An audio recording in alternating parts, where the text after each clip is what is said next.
So when you're eating clean like that, you're not implementing, a bunch of junk food, and you're eating consistently around the clock, then your sleep improves, and then your mood improves, and then your training improves. Everything improves whenever you got, everything consistent around the clock. From the very first time, I'll never forget the very first time I walked into a gym. I actually went from wrestling practice.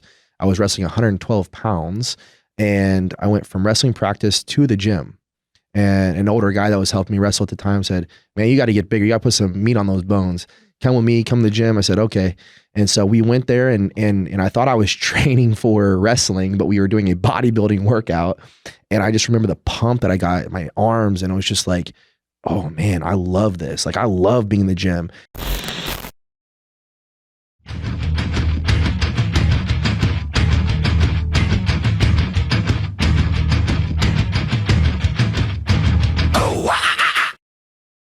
Hello, everybody. Welcome to the Truth Podcast. I'm your host, Hani Rambod, here with my co-host, Austin, and special guest today that had flown in all the way from Tampa. We got none other than 212 reigning Olympia champion, Derek Lunsford. Hey, good to be here. Welcome. You know what? If it wasn't for the fact that I saw you just a couple weeks ago, I'd say I miss you. I know, man. I that's the first thing I said. I miss you, man. I was like, wait, I just saw you 2 weeks ago. What the heck? I know. We had Derek come in, basically trying to situate between check-ins, because obviously as he checks in and gets ready for the Olympia this year and all the things that we're doing, we're trying to use the fact that we are now in close proximity to one another. Now that we're based in Dallas, we're right in that mid USA, so that we can go 3 hours to the east, 3 hours to the west. And it's been really nice because it definitely makes a big difference. And especially when we're on Central Time as well, that makes a big difference. And we also have really good facilities in our area to be able to use a lot of different equipment. So it's been really good, especially with the fact that I'm working on our own gym and being able to get my own facility rolling at some point.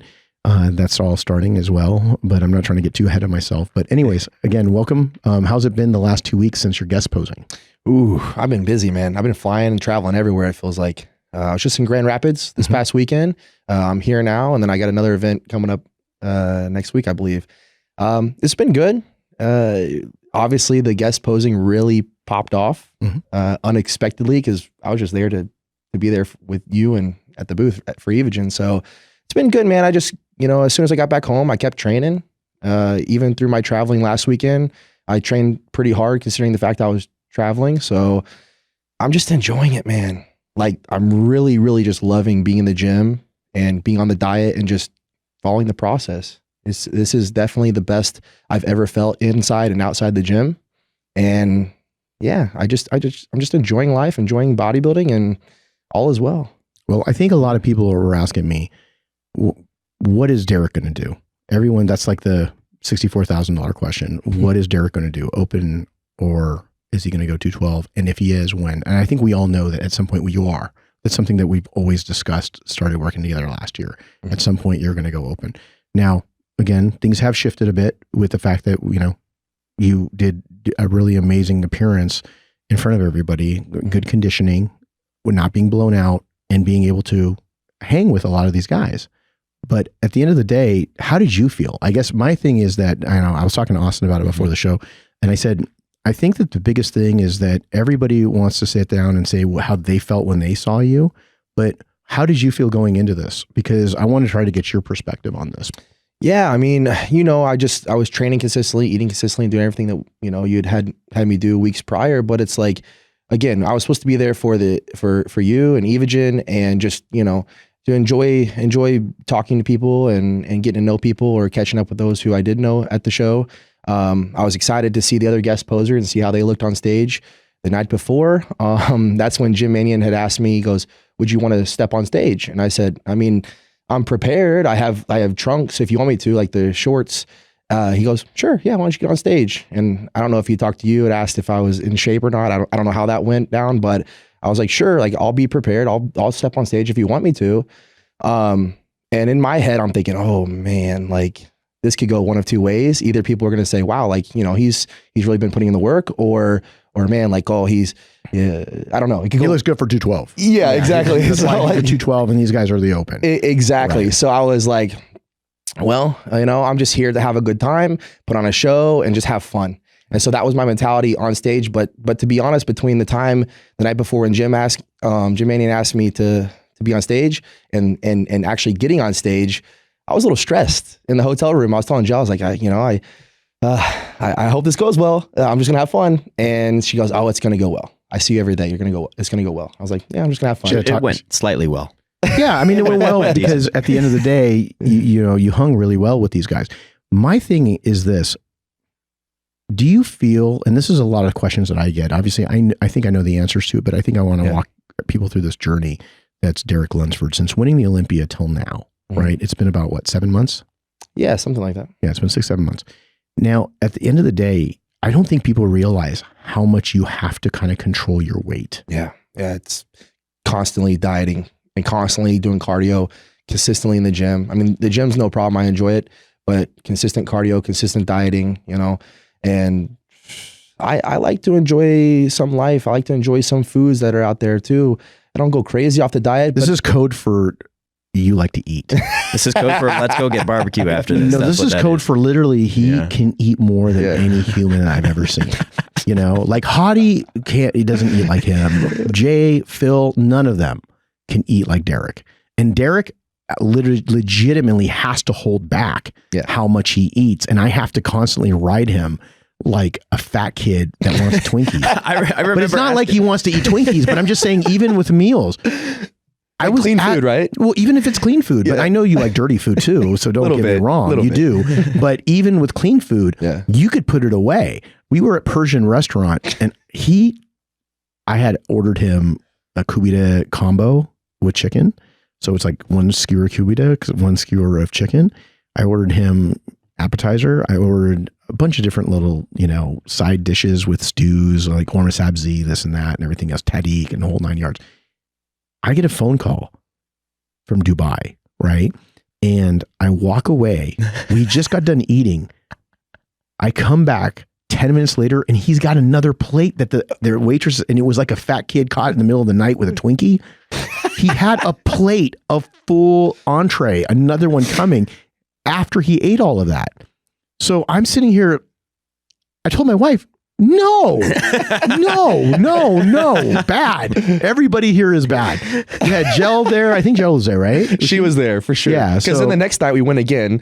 We had to say this. We went the next night and you're like, this is not happening again. So you ended up ordering me just a single plate of just 1 kubide, and you ordered Jelson the double. And I was like, did you mean to do? No, that one's hers and that one's yours. I go, she gets to eat more than me? Are you kidding me? She's like, I feel bad. Should I eat this? I'm like, so jealous. Yeah. And that's how it's been. It's been one of those things. But again, it wasn't like you're reaching for Twinkies. And I have caught people who I've worked with in the past in the middle of the night, a night before a show at the hotel lobby, trying to get snacks. The night before? Yes. I could never do that. I got some really good stories that I will definitely share with everybody because, So I can never, like once we truly lock down a prep, like, all right, we're prepping for the Olympia, I could never deviate from a plan. And I've known now, like after like years of competing, to completely avoid sweets at all costs. Even now in the off season, like if I start to eat sweets, I become ravenous. All I want to do is just eat. So I have cookies, right? Definitely cookies. Yeah, definitely cookies. I remember recording some videos. He's got the caveman gene. He literally does. He has the caveman gene where he starts to eat and it's like, don't go near him. He might bite your hand. It's like, what else? I guess a pit bull. Or I was going to say like a dog that's like getting fed. It's like, get away from me. I recorded some videos of him one time asking him about like, favorite cheat meal, different things like that for social media. And there was just a certain glint, like a little glint in his eye that just sparked up. And it's like, find somebody who looks at you the way that Derek looks at cookies. Pretty much. That's what everybody It's honestly any food. Yeah. He loves to eat. The guy is a machine. He is an eating machine. It's my guilty pleasure. I have to admit. So everything we do has to be revolved around that. It's literally a negotiation. It's a negotiation working with Derek with diet. And all of that comes full circle to pretty much say that like you got to hold back quite a bit. Yes. and to keep the weight down. For better or worse. Yeah. I mean, I really think that actually it's good because people go, let him loose. No, because he'll blow out his lines, right? So you have to make sure you can't just say, here you go. Let's just open it up. You can't do that with any one thing. Training, nutrition, PEDs, anything that you discuss, anything, too much of anything is not good. There's a balance to everything. So would that change things a lot if you were to open the floodgates to open? Like would things change much, or would it just There would be some changes, absolutely, but it wouldn't be as much as everybody thinks it is. Yeah. It's not just like, because he would overdo it because he is a machine when it comes to eating.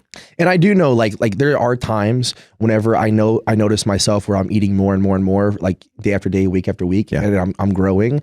And then I get to a point where I'm like, okay, I want to keep my digestion in check. So then I'll back off the food a little bit. I'll even like lower the meals, lower the food volume. And I'll just like, I won't say I'll fast, but I'll go a little longer, like in the morning without eating, just to give myself a little bit more time for my digestion to get back on track. So like I always try to be conscious of my stomach and my digestion alongside of, that too. So. Well, going back to the story, I let him eat the food, but I didn't let him eat it then. I said, you're going to take this food, put it to go in about 2.5 hours when you're hungry. Again, I mean, he's already hungry there because he's a machine, but being able to digest what he has, he doesn't stretch out his stomach. I said, go ahead and eat this in 2.5 to 3 hours. Reset. Oh, interesting. So it's not necessarily the exact volume of food overall. It's in that one moment or at that exact sitting. Got it. Correct. Okay. Especially because of the off season. You know, like growing up when your parents say like, oh, if you finish your food, you can have dessert. Well, it's like the opposite of that. Stop eating. What are you talking? Then you can have your food afterwards. Then you can have your food later. That's it. And at the end of the day, it helps keep his midsection in check. But if he was able to eat an unlimited amount of food, he would probably put in like 3 entrees, no problem. Easy. Yeah. I know that there were stories with Kai Green where he could sit down and have $100 breakfast, right? It really is ridiculous how much I really could put down if I wanted to. I mean, there's been some times when I would go to sushi and I mean, 100 pieces later. And yeah. Not since we've been working together. No, not since we've been, that was a couple of years ago. I was as long as you have Evolog, you're good. Yeah. Actually, that does help a lot. It does. Truthfully, this is since working with Hani, that was the first time I ever used a product like that. And right now we've been doing it 4 times a day. Like I'll do 2 in the morning, like first couple meals, and then 2 later in the evening after I train and stuff. And I've noticed that's helped a lot actually. Big difference. Yeah. Yeah. Well, at the end of the day, what really matters is the fact that if you even drink water and you stack it with foods that can really expand your gut, it's going to stretch.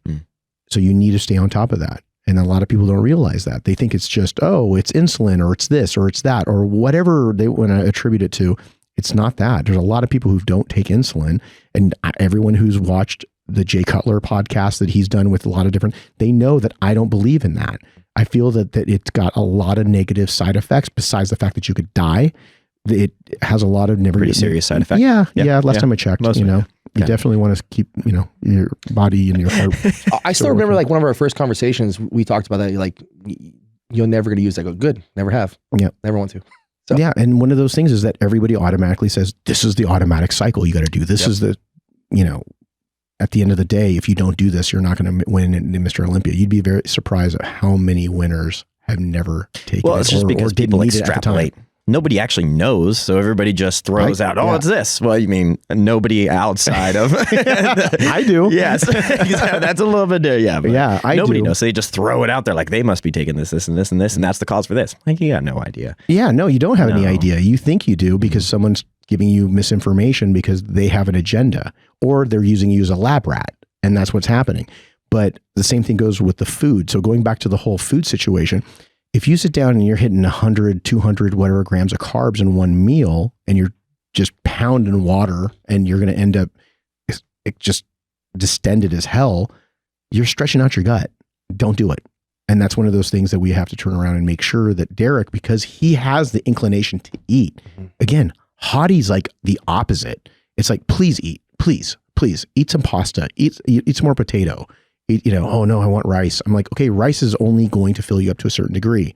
So if you need more substance and you need denser carbs, you're going to have to use those things. And then if you have to worry about a little bit of a gluten issue, then you can do a gluten-free pasta. Or what I like to do is like whether it's cream of rice or something that's a bit, or grits or any of those other kinds of foods. But one of the things that I really wanted to be able to show people and explain to people, even right now, is that if you sit there and you take in a bulk amount of your food and not eat because you're so jammed up with so much food, it's no different than having a bunch of pizza and then you can't eat for 8 hours because it's a bunch of grease in you. You're not going to be able to digest that. So what you need to do is eat clean and eat often. Eat clean and eat often. That's what it's about. It's consistently getting those calories in, stacked with protein, all your macros, and you got to be able to get your protein, your carbs, and your fats. So you can't turn around and say, hey, I'm just going to do a lot more carbs, or I'm going to do a lot more protein, but I'm not going to turn around and take in the good fats, the fish, the vegetable oils, i.e. avocado, extra virgin olive oil that we use in my program. All those things are super important. And those are ways of being able to get even more calories in without distension of the carbohydrates, because your body's only going to process so many carbs, especially if you're trying to use a higher amount of calorie base and you don't want to bloat. You got to be able to lean on the carbs. I'm sorry, you got to lean on the fats. Yeah. So you can't just lean on the carbs and just say, hey, I'm going to have this unlimited amount of carbs. And I think that anybody who's carved up or done a show will realize that it's really a balancing act, because if you are doing a ton of carbs and doing high protein and you don't have your fats, but then you start to introduce them, you'll see how your body will change during your carb up. And everyone here at this table has competed at some point, right? Yeah. So try to do a carb up with no fats. I noticed that big time this past year, you and I working together for the Olympia, but yeah, I noticed like there'd be times in the past where I would really cram in a lot of food, especially late at night, even if it was clean food. And I would notice that my sleep wasn't the highest quality. Then the next day my training wasn't highest quality. So when you're eating clean like that, you're not implementing, a bunch of junk food, and you're eating consistently around the clock, then your sleep improves, and then your mood improves, and then your training improves. Everything improves whenever you got, everything consistent around the clock. But when you're trying to go, it's off season, I'm going to go have pizza. So I guarantee you the next day, you're not going to train nearly as well. Your sleep probably sucks that night too. Yeah. You're going to feel like shit. And your mood just like, ugh. So now for me, like after several years of competing, I just want to feel good, because I want to get back to training. I want to sleep well. I want to have a good mood and stuff. So it's like, I'd rather feel good than to, fall into those cravings and just. Well, you're only feeling good for a short period of time when you're eating it. It's so temporary. You're screwed. Yeah. And I think a lot of people don't realize how much serotonin is produced in your gut. Yeah. Well, I also, obviously I'm a huge believer in that, because that's why I made a probiotic. Yeah. But when you really go down to brass tacks, you can't sit there and feel that you're going to eat something and feel good for 30 minutes to an hour and then feel horrible for the next 8 or 12, because now your sleeping is completely messed up.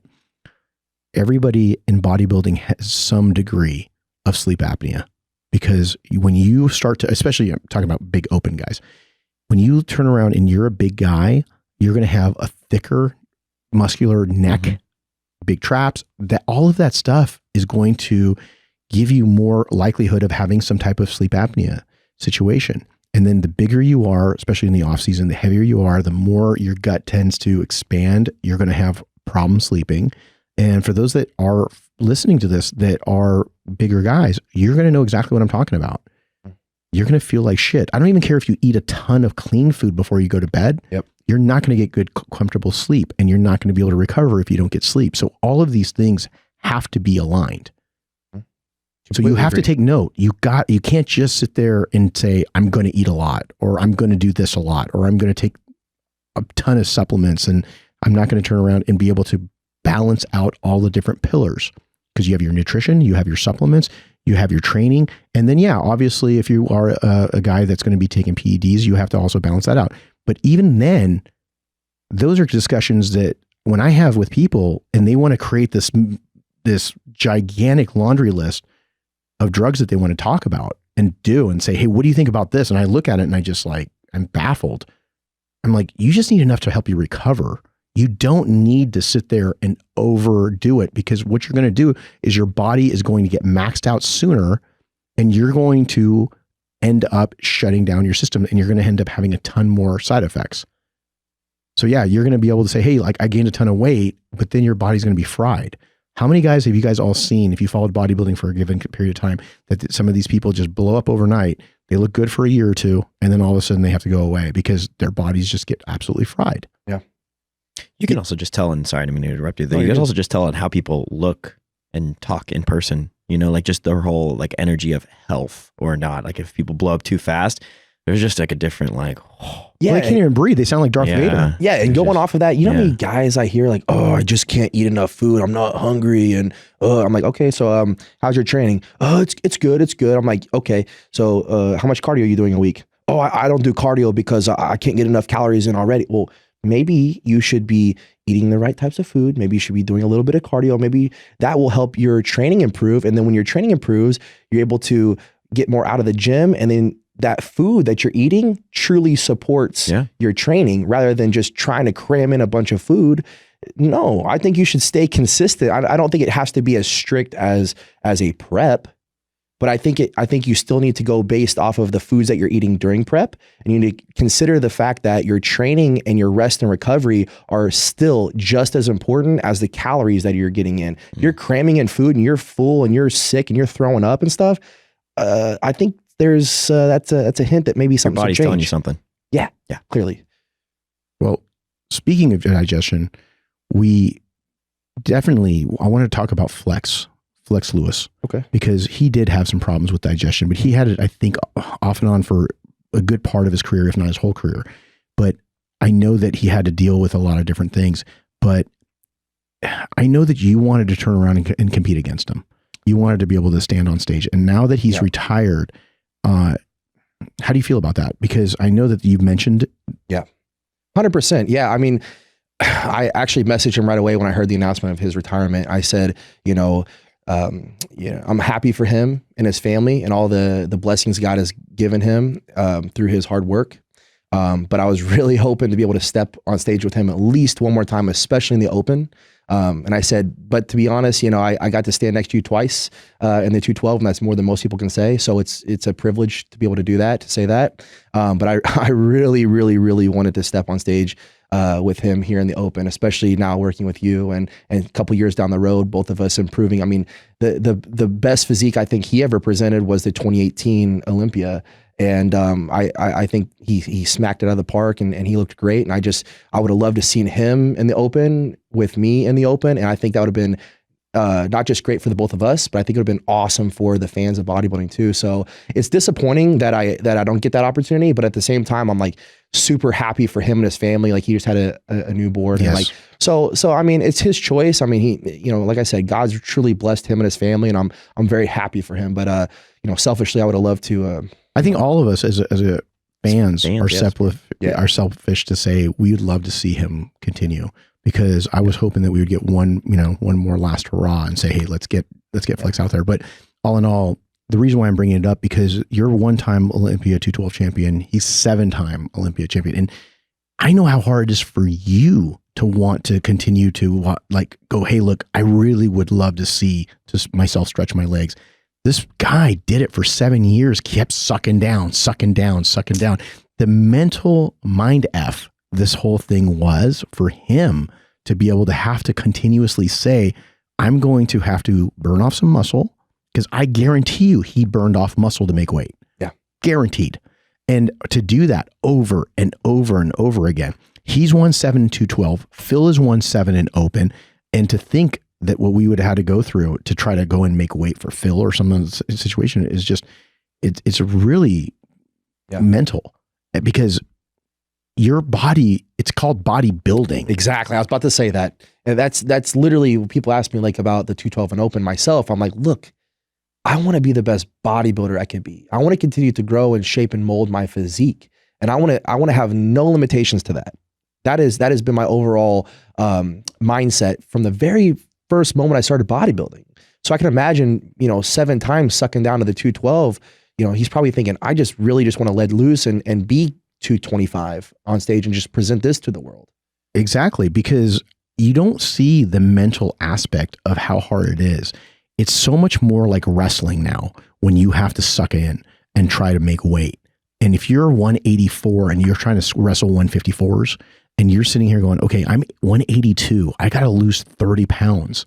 Some of it's fat, sure. Some of it's water, but a lot of it's also muscle mass that you got to turn around and say to yourself, this is inherently against the whole nature of bodybuilding to try to sit and schedule yourself to be able to be at that weight on that given day. And you know that you're not your best. You're just trying to look your best against the people you're standing next to. So again, kudos to him, because I think that people need to identify how hard it is to make weight year after year, but let alone 7 years in a row. Yeah, that's having amazing. to do that. 7 years, that's pretty amazing. And like you said, like coming off the Olympia title, or coming off the Olympia last year, having that 212 title, you're like, whoa, man, you know, I just earned that title. I have that title now. Do you really want to give that up? And I'm sure that's what was going through his head every single year, and was like, yes, it would be so much better to just present this 225-pound bodybuilder on stage, my physique at that weight, but I'm going to come back down and be the champion again. That's probably what he was thinking every single year. I mean, it had to be, right? Yeah. Yeah. And that's, like I said, it's a tough decision for you right now with 1 year under your belt practically. And then for someone like him who continuously had to make the decision, it's such a tough decision because, as everyone's saying, we want to see you. We want to see you. We want to see you continue to keep going. It's hard because you have to physically, you're the one that has to actually suck down and make weight, not them. Yeah. And it's not easy. It is. I can't say it's very much fun at all. I think another thing that set it ablaze also, coming from somebody like just fan of the sport, of watching all of this, is one of the things. What division did you compete in? Classic. Classic. That's right. Yeah. That's but right. I had a lot more weight to pack on after that. Yeah. But you weren't at your limit, right? No. I was probably like 14 pounds under. Okay. Yeah. So I had a lot of room to grow. But the last time I competed, I was 21. So I didn't expect to come in. Well, that was like 6 months ago, right? It was. Yeah. 6.5. But I think as a fan of the sport, just watching it all, it was, everybody always was like, oh, I'd love to see Derek go open, love to see Derek go open. But it was especially when you got on stage next to the open guys, where everybody's like, oh, shoot. I don't think everybody was expecting, we talked about this in the other podcast as well, just we weren't expecting that, to see the first time all of a sudden that comparison there of everybody. Then everybody's like, we really, really want to see this actually happen. I'll be honest with you. I don't know how much that would have occurred, what the likelihood of that occurring is if Ramy was there, because with that Ramy situation being gone and not, or I should say not being able to come in for whatever reason, I still think that there's speculation there, but no one's really Still don't know. And I don't think he's still been on social media at all since, before the Pittsburgh. It would have been a different story, because either Jim would have said, okay, yeah, still, I want you up there. Why don't you go ahead, and it'd be great to have you up there with the open guys. Or he would have said, no, we already have our guys because the other guys were on the poster. That's it. So personally, I would have loved to see you stand next to him. I would love to see you stand next to him because he's such a monster. He's such a big guy. He's taller, he's bigger. But again, that's not always better, but it would have been great to be able to just do that. But it's all the lines, though. That's why it ties back into the digestion thing. It's just whenever you have that tight, really small midsection, it just makes everything else, like quads and lats, everything looks so much larger. So I think that plays just such a massive part of it is, it's not necessarily just overall weight. Obviously, we all know that. But like with that on stage, with the vacuum and different, it's like, oh, shoot. It just makes everything look just that much freakier. I thought it would have been awesome to stand next to Ramy too. Yeah. And actually, since Chris Bumstead was there, I almost said something to the crowd, like, where's Chris at? Yeah. But I didn't. We talked about that too. Yeah, we would have loved to see Chris. That would have been awesome. Yeah. And Chris is always in good shape. I don't know why he doesn't guest pose. He should guest pose. And he's heavy. Well, he's tall. Putting that tan on and shaving and all that. I don't know. Yeah, because you asked me. So he asks me. He goes, oh, do I need to do anything? I said, shave your face. I was like, I'm like, you look like Al Qaeda. Come on, man. Are you like, I was like, what's going on? I was like, seriously? I told you, I was like, man, I really don't want to shave my face. I feel like I lose like 5 years when I shave my face. Yeah, and then you got the gray streak. Everyone's like, I know, what's going on with that gray streak? It's my highlights. Your natural highlights. When did you start graying? When did you start graying? I think it was my early 20s, like 20, 24, but so was my dad, so was my grandpa. I've already started. Like everybody in my family, like from generation to generation, like even my uncles, like they started going gray like early to mid 20s. So that's when I started noticing it. So. I would have took gray over bald. Well, you got some gray. Fair point. Yeah, I got gray. Yeah. I got both. I'm already starting to get them. So it started a few months ago. Yeah. I'm just joking. Hey, that's when you started seeing your new girl. Oh, shots fired. Ooh. Oh man. That's another podcast. That's it. Oh, we'll talk about that too. We'll talk about that too, because how important it is to have a really good girl in your is your backbone. Oh, absolutely. So, partner, whatever it is, we say girl, but women who are listening to this, a good male, or however what your personal preference is, it's up to you. But at the end of the day, to have that support system is really important. At the end, if you turn around and you see anybody that has been someone who is super successful, they don't have a lot of chaos in their personal life when it comes to that. They have somebody who is a pillar of strength that they can bounce off ideas to. And I'm not saying somebody who's a cheerleader. That's actually not a good thing. Yep. You need somebody to balance you out so that when you have super highs, they bring you back down. And then on the flip side of that, if you have super lows, they bring you back up, because they need to help ground you. They don't need to sit there and say, oh, you got robbed, you got this, you got that, whatever. That's not what you need to hear. Now, if they think that you have been, hey, look, you could have done better, I think that this could have happened or something, that's fine. But if you have somebody in your corner who's going to help balance you out, that's going to take you much, much further than just be a cheerleader. So if you guys are looking for life partners out there, take it from someone who's been through a lot of different athletes, who've worked with a lot of athletes, and the ones who have done very, very well have been able to, both on and off the stage, have been with people that have their back and have been able to balance them out. So again, it's not about just being your cheerleader and just rooting for you when things are going well, but also to be able to pick you up when things aren't. Absolutely. And my wife is the biggest blessing in my life. 100%. We've been together for 11 years now. Finally got married this past March, and we did 3 years long distance while I was living in Tampa from 2018 to 2021. She graduated, or 2021. Or 2020. Yeah, she graduated. So you've been together how long? 11 years, and we did 3 years long distance while I was in Tampa, and she was going to grad school to be a doctor of physical therapy. So this is called the Truth Podcast for a reason. I'm going to put you on the hot seat. Oh boy. Okay. Jelson, I hope you're not watching. You got guys like you who are now married, who've been together for a long time. You've been doing the long distance thing. In this sport, where there's a lot of people that are sliding into DMs and this and that. And there's guys out there. Andre's a single guy, depending on which week it is. Right? Depending on which day of the week. And I see someone like him, and I'm going to use him as an example because he's one of my athletes. And I sit there and go, you got 5.2 million followers. And he's in his mid-20s. Yeah. And good looking guy, right? Yeah. Model, physique athlete, sponsored by several companies. So he's doing very well. And at the end of the day, 1 week right now he's in Bali. Right? This guy. He's balling in Bali. He's balling in Bali. Before that, he was in Dubai. Yeah. Before that, he was in the UK. He comes here from time to time. Andre, you need to come back a little bit. You need to get back. We got to get ready for these shows. Get your butt over here. But at the end of the day, I think it creates a lot of distraction, and it can. So it's hard. I'm not saying it's impossible. I'm just saying it's hard when you don't have someone regular in your life. It's very, very difficult. I personally couldn't imagine it. I mean, like I said, we've been there together for 11 years. That's what I was going to ask you. Could you see yourself single right now and trying to be where you are? I don't try to think about it at all, but if I were to think about it, I would be a different person. 1,000%. Yeah. Probably not as successful.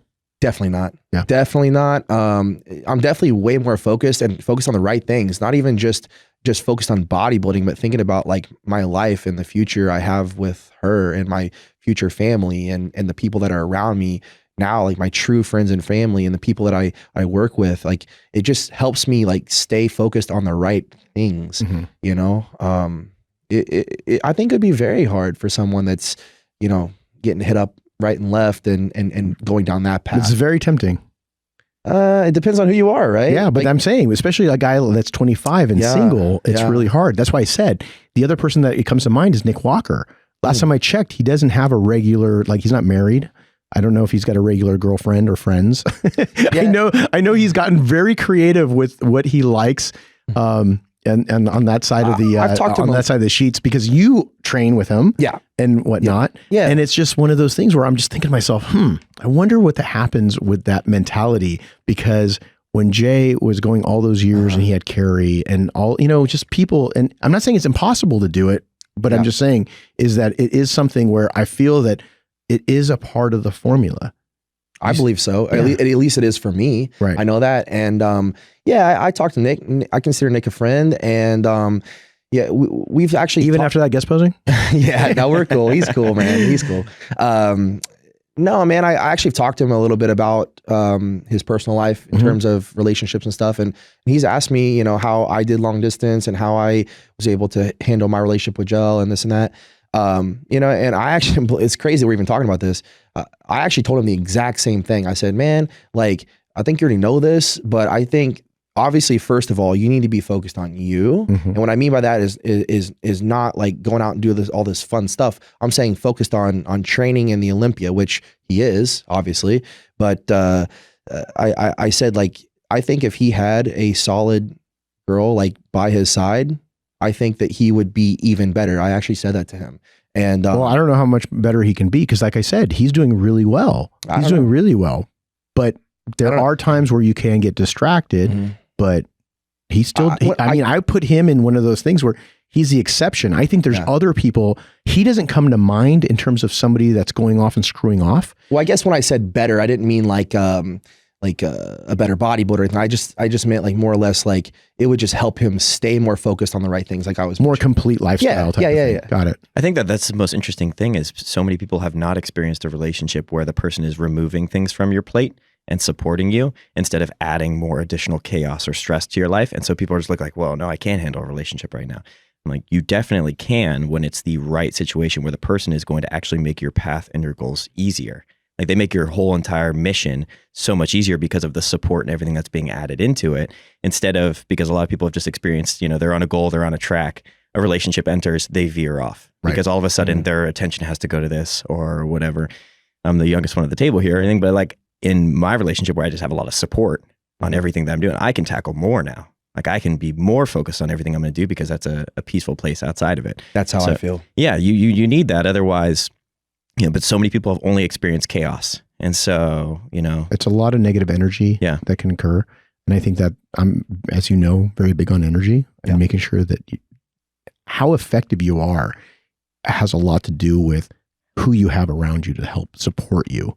1000%. And if you don't have the right team, everyone thinks bodybuilding is this like single sport, I'm going to go out there like a wrestler and it's just me. It's not. It's the furthest thing from the truth. Yeah, completely. I mean, you have your coach, you have your significant other, you have your friends, you have your family, all of that. And from the very beginning, that's what I said. Like I'll never say like this is, I'm just the guy. I'm just the guy on the stage. This is a whole team, a whole village that has helped me get to this point. Like I'll never be the guy that says like I'm a one-man show or I did it all alone. I had no help. It was all me. That's just not the case at all. I think if that's, your mentality or that's what you're preaching, I think that all those people that are helping you is just, you're not giving any credit to people that truly have had your back. And so that's why like I always try to give credit where it's due to you, to the whole Evasion team, to my wife, to my friends, to my family, to everybody that's supported me, even especially the fans, like, so much support and love. I'm traveling, I'm meeting people or catching up with people I've met in the past. It's like I said, I was up in Grand Rapids this past weekend and it's just like a massive amount of love that was just given to me every year I'm up there. It's just awesome. It's motivating to me and it helps me just keep pushing forward. And it's like, okay, I'm on the right track. If I'm, able to motivate and inspire this many people and we have good conversations, it's like, I must be doing something right. So let's just keep going down this path. And like, that's what they do for me. So it's a whole team. It's not just one person. It's not just coach athlete. It's not just athlete. It's not just wife athlete. It's everyone. It's the whole village. It's also how you treat those people around you as well. Like, you know, and I actually, quick storyline. I met you years ago. I think I briefly told you this. Yep. But I met you in the gym and you took time to give me a bunch of tips on leg training, and I was doing a leg day that time, and you like ran me through a bunch of everything like that. You gave me your phone number at the time, everything like this, years before we met here. Did I? Don't remember that. Yeah. No, yeah. and so looking back on that, I'm like, when you do that for fans at the time, and when you do that for fans or other people around you, take the time to focus and to actually do that. Everybody wants to support you so much more. And it's so important on how you just take care of and treat the people around you that, you know, even some kid at the time that, you know, you hadn't met yet. So it's cool. Well, the thing is, man, is I was just some kid that wanted to learn and grow and be the best I could be. So I was out there trying to do the same as you were. Like if I was around somebody I thought knew more than me or had a different spin on something I was, you know, doing, I wanted to learn. I'll try it out for myself. Does it work or does it not work? If it does, you know, I'll add that tool to the toolbox. If not, then okay, at least I tried and I know not to do that anymore. Exactly. So I think it's good. I think we are starting to see true camaraderie coming back to bodybuilding. I do see that. I see that. I like the collabs that are going on. Mm-hmm.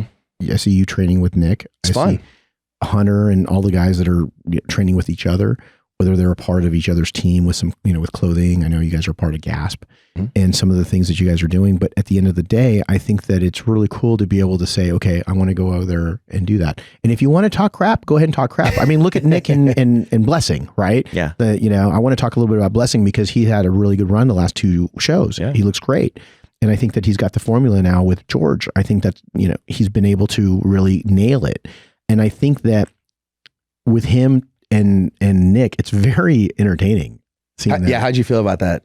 I like it because it's kind of a rerun of what happened last time, except for now all of a sudden Blessing's like, look, I got my stuff straight and I look way better. Let me go back and forth with you now. So let's see what that happens, because they were talking so much crap to one another in last year. And now all of a sudden, you know, Blessing's winning. And now you have Nick that's like, okay, cool. Yeah. Let's go ahead and let's get it on again. And so I think it creates a little bit of that anticipation. And now it's like, you got Blessing who looks better. You can take him? Do I think Nick can, or no, I was saying you think Blessing could take Nick? No. Yeah. No, I don't think he can take him. Not yet. Yeah. Not yet. I think that Nick is just too complete right now. I think Nick is too complete. I think, and Nick knows it. That's why he's got that little bit of that attitude and whatnot. And I think that, but Blessing is way better. And I think it's definitely going to be closer than it was last year. But I do think that Nick is becoming even better and he's improving. And I think Blessing has improved. But again, I think that if you ask Blessing, he would have liked the way he looks like this year, last year. That's what he was going for. And then he would have been improved on that this year, because you're, like I said, this is bodybuilding. He would have been just better and better and try to be able to focus on his legs, thickening up his hamstrings, his quads, his sweep, all of those areas. But also it played out perfectly because last year he didn't come in on point, right? Slipped back a little bit. But this year, and I should say Nick was in the show, right? And won the show last year. So this year Nick was not in the show. Blessing had improved tremendously and won the show. So I think that creates more excitement for the fact that they weren't on stage together either. So I think it was cool that they did the back and forth there, but you know, I just be, you know, a little cautious for others that want to try that. I think it has to be the right people. Absolutely. I think the history of them too was what really now creates anticipation for the Olympia. Yeah. I don't know if Blessing's doing any more shows. I'm assuming not, but let's just say he is. But if he's going to be going head to head with Nick, everyone's going to put their eyes on the Olympia now and be like, oh, yeah, let's see what that. It was also Nick and Hunter too, right? I believe there was a little bit. Some last year. There was a little bit, but a lot less. Yeah, because Blessing is really good at talking crap. Yeah, he's really good at talking just shit. I'm going to tell you this right now. He's really good at it. Besides that, and throwing protein and creatine up in the air and doing all of those things, he's really bad at showering because he can't get the soap off. So if any of you, I remember that video. I was so confused for a second. I was like, absolutely, and he's a great guy. I met him years ago in Dubai, and he's super nice guy. Yeah, I saw him at the Arnold too. He came up behind me and put me in a choke. I'm like, who's behind? Oh, what's up, man? No, so he's a cool, down to earth guy, but he is serious about competing, man. Obviously. Oh, he is. Yeah. He is. And he's very serious about beating Nick and, trying to beat everybody. I mean, obviously everyone's trying to beat everybody. Yep. But at the end of the day, that rivalry just got reignited and that just got serious. Yeah. Yeah. Like I like to say, shit just got real. Okay. Shit just got real. I think bodybuilding does need some of that. But like I said, like it has to be the right people, right circumstances. It can't just be everybody coming up and just stirring drama. I think this is a really good rivalry. Yeah. And I think I'm looking forward to some more coming in. Yeah. Some different segues coming in, obviously. I think that one of the things that you have to look at is since bodybuilding has lost Phil, I think things have changed a lot.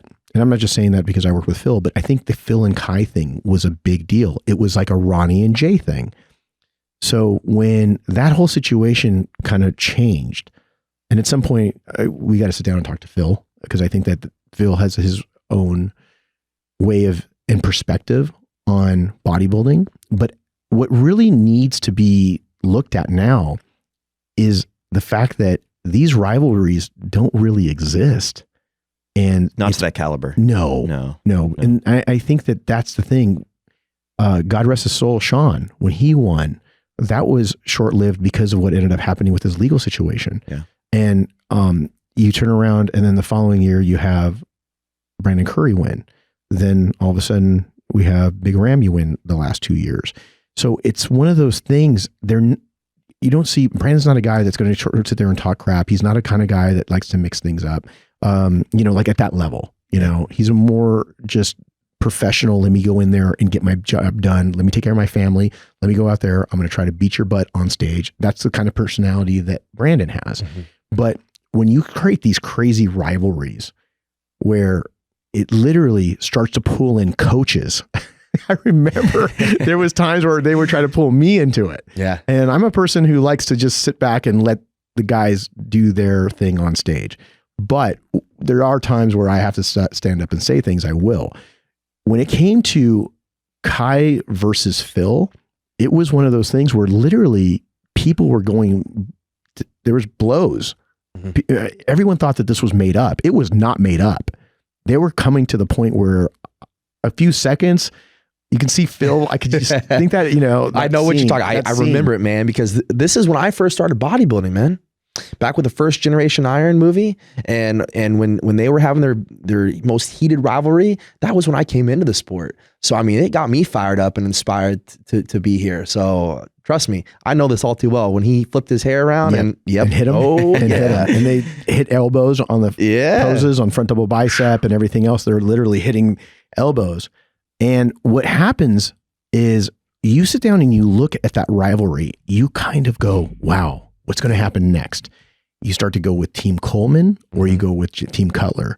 You go with Team Heath or you go with Team Kai. You go with one guy versus another. Mm-hmm. And there's only a handful of those that got so heated where I remember in 2001 with Jay versus Ronnie, people were chanting, Jay, Ronnie. I mean, people were going nuts and it was cool. It was really cool because depending on who you ask, at the end of the night, they'll say, "Oh, this should have been the winner. It should have been Jay, or it should have been Ronnie because Ronnie was so dominant and he peaked at night, or whatever." Mm-hmm. But when you sit down and you start looking at these now coming on, some of these things, it's going to be interesting to see how much that storyline develops. But I do like it because it's not WWE, mm-hmm. but it is one of those things that creates some of that energy. So hopefully, to feel real. It does. To feel.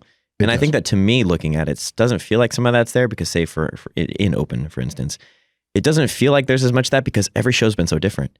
Like people are shifting around a lot. It's not like there's a definitive like, oh, everybody's going in expecting this guy to take it to an extent. Like there's been shows where people have walked out and it's been super unexpected. Somebody's fallen back multiple placings or jumped up multiple placings. So I think that that's part of it, at least from my eyes, is it just feels very up in the air often, and there's like not as many like this person going directly after this, but I feel like some of the younger guys are doing a really good job of that on social, of kind of putting those nudges out there and kind of getting that started a bit. Did you have any of that in 212? Did I have any of that? Yeah, me and Flex had a legit rivalry. Did you really? Yeah. Yeah, it was pretty. It was pretty. This is what happens when I don't have anybody in the class. Yeah, attention. Yeah, me and Flex definitely had a rivalry. 2017, I was just excited to go from amateur to the Olympia. Like I won Mr. USA, I won Tampa Pro, and I went to the Olympia, and I'm getting first call out. I'm like, holy crap, man. Like this is a dream come true. Every weekend was a dream come true, to be honest. Cause my whole thought was just win Mr. USA, win my pro card. So standing next to Flex, Jose, David Henry, Ahmad Ashkanani, all those guys, it was an honor, it was a privilege. Of course I was coming to challenge them, but I didn't really have any expectations. Coming off the 2017 Olympia, I was definitely coming for that title. And Flex Lewis being a 6-time Olympia champion at the time, he knew I was coming. And, I ended up placing second, and all that back and forth was legit. In 2018, now when he retired. And but was he back and forth, or were you just the one that was talking crap? It was back and forth. Oh, he was coming back at you? Oh yeah. Oh, I really? remember a bit of that because there was a lot of talk out there. Where was I? Yeah. What year was this? 2018. 2018. Yeah. Man, I was like 7 and I was up on to date on this. What's going on? Yeah. So anyway, to make a long story short, 2018 was 100% legit. And I think it was super exciting for the fans and for bodybuilding. Then he retired, and after that, we have a different relationship now. So he's not competing anyways. Yeah. Well, at the end of the day, I do like seeing it, but I want to ask you guys that are watching this, or if you're listening to this on the podcast, go to the YouTube page, put the comments below. Let us know if you think that these rivalries are any good, or who are the ones that you would like to see stacked up next to each other. I don't care who it is. It could be Derek. It could be with somebody else. It could be with Blessing with somebody else. I would like to hear what you guys have to think about this, because I do think I like it. I really like it, especially when they're in the same bucket. Like they can handle, it's close. If you have a Nick versus, let's say, Hunter, right? Because there was 4 or 5. And some people thought that should have been switched. They should have been flip-flopped. Mm-hmm. Some people said that, right. You have these people that are going in. Ian, let's talk about Ian, because Ian was right outside of the cusp of those guys, right? Mm-hmm. So if you look at somebody like Ian and you go, how does he match up against Blessing? Ian's got bigger legs, but Blessing's got a crazy round upper body. How does that work out? Like some of these guys now, because now it's really kind of making me think. It's because they have different strengths. Yeah. They're both good bodybuilders, great bodybuilders, and they have different strengths, but one of them has shape and symmetry and crazy proportions. The other one has just gnarly, shredded, hard muscle. And it's like, they both look awesome. And which one do you choose? It's splitting hairs, right? Yeah, absolutely. Absolutely. You guys all have your strengths and weaknesses. Yeah. No one's perfect. Everyone's chasing. Even Phil at his best, or even Ronnie at his best, Dorian at his best, everyone still could make their physique even better. So at the end of the day, make sure you make sure you subscribe. This is a great segue. And make sure you comment, because we want to be able to interact. We're going to all jump on there and we're going to be answering questions, and we're going to also be able to create more food for thought, so that if you like this, I created more of a roundtable session with the situation we have here, where we try to bring Derek in, instead of it just being an interview style, is talking about modern day events and some of the other things that we're talking about today. And I think the other thing is just, we went a little bit down the psychology of bodybuilding. Do you think that bodybuilding is addictive? Yeah, it is for me. From the very first time, I'll never forget the very first time I walked into a gym. I actually went from wrestling practice. I was wrestling 112 pounds, and I went from wrestling practice to the gym. And an older guy that was helping me wrestle at the time said, man, you got to get bigger. You got to put some meat on those bones. Come with me, come to the gym. I said, okay. And so we went there, and I thought I was training for wrestling, but we were doing a bodybuilding workout. And I just remember the pump that I got in my arms, and it was just like, oh man, I love this. Like I love being in the gym, and I feel accomplished. And so that just like that, alongside of my competitive spirit, they just compounded on each other. And just like every time I would, finish a hard workout, I just felt so much more confidence and so much, accomplishment from that. And I could see my physique growing and getting better. I was getting stronger. I was a better athlete, or better wrestler at the time. And I just got hooked. I remember like training for wrestling and going to college. And I remember like the days that we would have like rest days, I would be in the gym training. And I just realized at that time, I'm like, I think I like being in the gym and working out even more than I like wrestling, but I wasn't sure. I liked them both. I loved them both. But do you think it was because also that it was a really good, like an outlet for stress and anxiety? I always wanted to feel like I was going somewhere. Okay. So let's go down that. Let's unpack that. What I realized working with you was that you enjoy training. Yes. Almost to the point where I have to tell you to back off and just kind of refocus so you don't just keep going down the same rabbit hole of more and more and more or heavier, but really go slower and really create a better eccentric, concentric, slow down, create better time under tension, mind muscle connection, especially in your legs. I wanted to get really work on those upper thighs and be able to get that outer sweep. And because you're so wide, I really wanted to make sure that they balance out. Right. There's no point in having there's a difference between V and X. And like the letter X, it's balanced between the top and the bottom. What I realized from you is that you have a little bit of obsessive compulsive disorder. I think everybody in this sport does, in bodybuilding in general, but you have it to the point where you really had to back you off on certain things to try to really steer you in the right direction when it came to the training. Like train smarter, not harder. It was a lot of it. But do you feel that maybe part of that was because of your anxiety? Because you had anxiety going into this? Because I do want to just touch on that a little bit. So before we say anxiety, I never believed I had anxiety or thought anything about anxiety. I just thought to myself, I want to feel accomplished. I want to feel like I'm going somewhere. I'm putting my best foot forward every single day. And that was based off a completely another conversation, being my upbringing. You know, when you're being told certain things, like, you know, growing up, I don't want to say who, but important people in my life, you know, you're worthless. You'll never make anything of yourself. You had family members.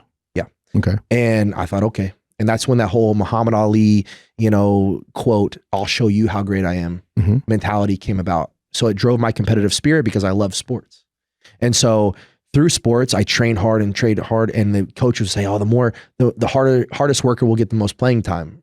That's not necessarily the truth, but that's what drove me to work harder. So I always felt like, okay, I'm going to put my best foot forward. I'm going to give everything I possibly can. And I know in bodybuilding, it's not just about working hard. It's about doing all the right things on a consistent basis.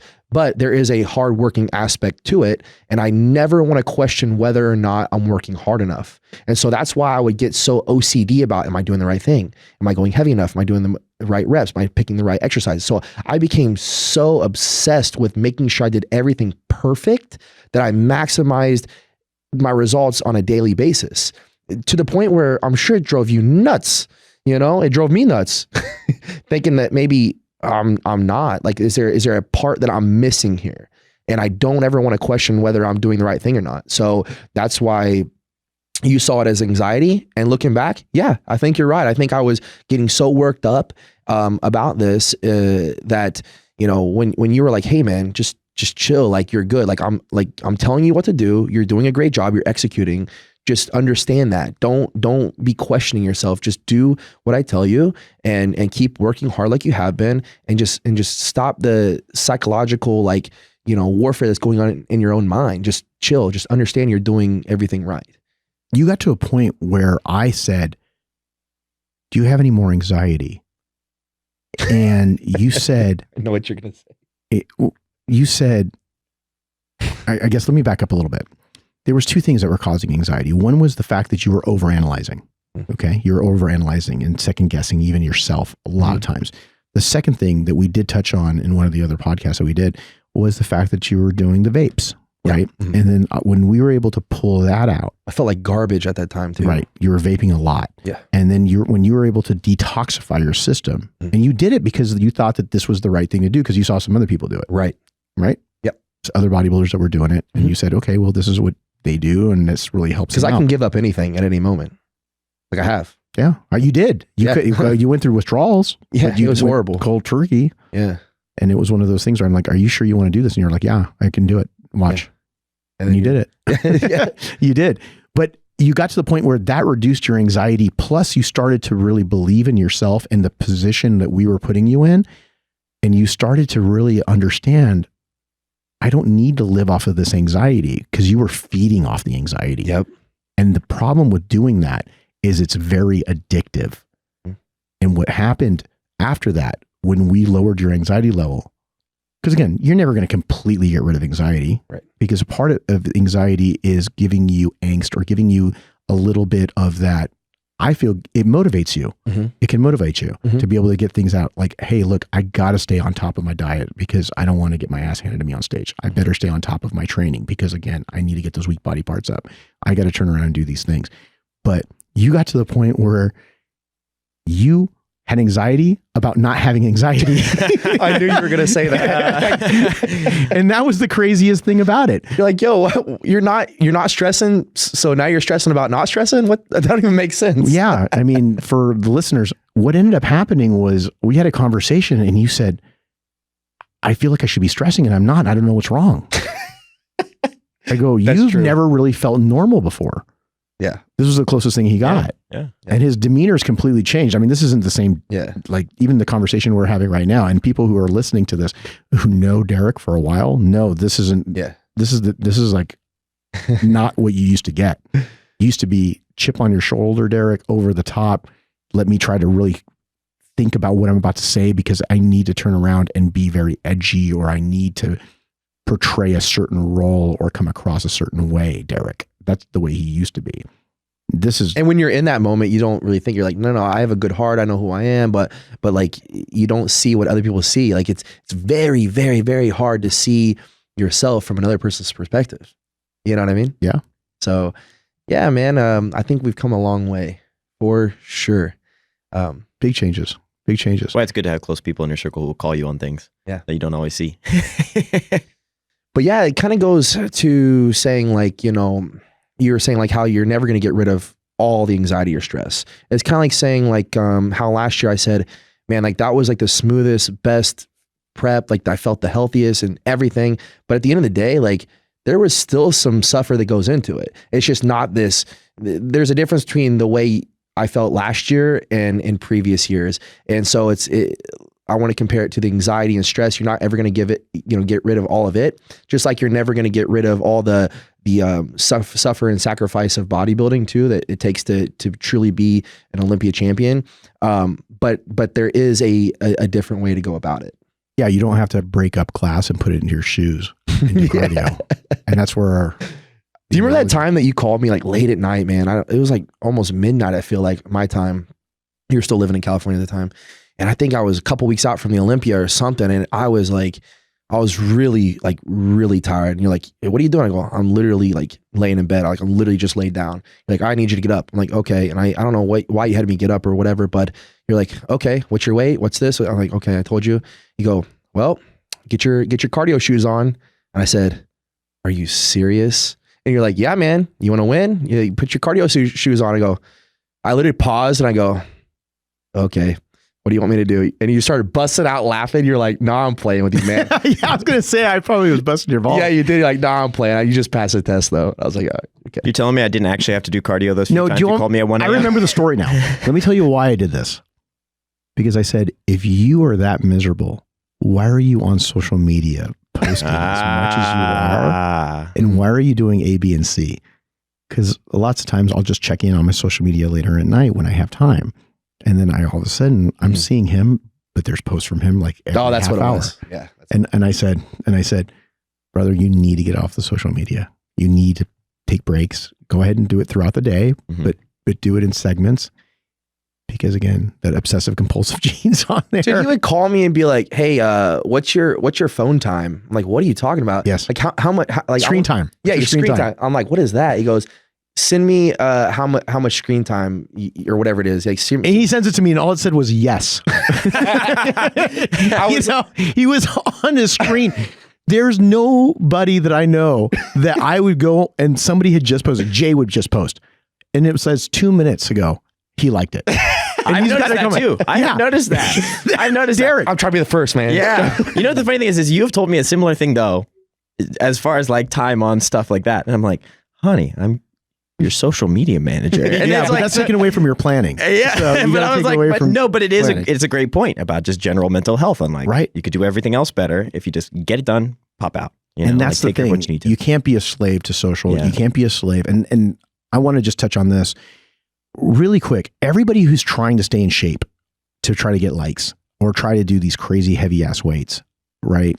You got guys like Larry Wheels who does, that's what he does. Mm-hmm. That's kind of part of his, I don't want to say gimmick, but that's part His brand. His brand. That's a much better term. As part of his brand is doing really heavy weights. Bradley Martin does the same thing. All these guys, they'll take two blondes and put one on each side of the bench and turn around and bench them. Those are things that are a part of their brand.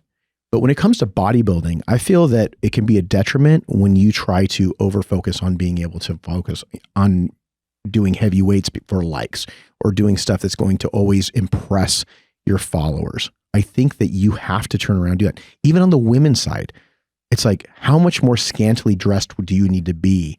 Or how much more skin do you have to show to get more and more likes? Because everything is almost to the point where people have gotten numb with it. Yeah. And I feel like that's when you have to turn around and be like, if you want to connect with your audience, I tell people, connect with your audience, talk to them, be able to let them know why you're doing what you're doing with your training or your nutrition or what's going on in your life. Converse with them, let them know, pull back the curtains and be able to know who you are. And if you do have products that you want to endorse, whatever brand you're with, then converse with them so you can tell them, hey, this is part of the solution. You need to build trust first. 100%. They don't, it's getting them to trust you with your time is one thing, which as far as watching your stuff, trust with engaging with you, sending messages, whatnot, but trusting with your wallet is really important too. And you're selling a product that you're recommending, you want to build up that trust first. But so many people skip over that. It's like, here's my butt, here's a product. Yeah.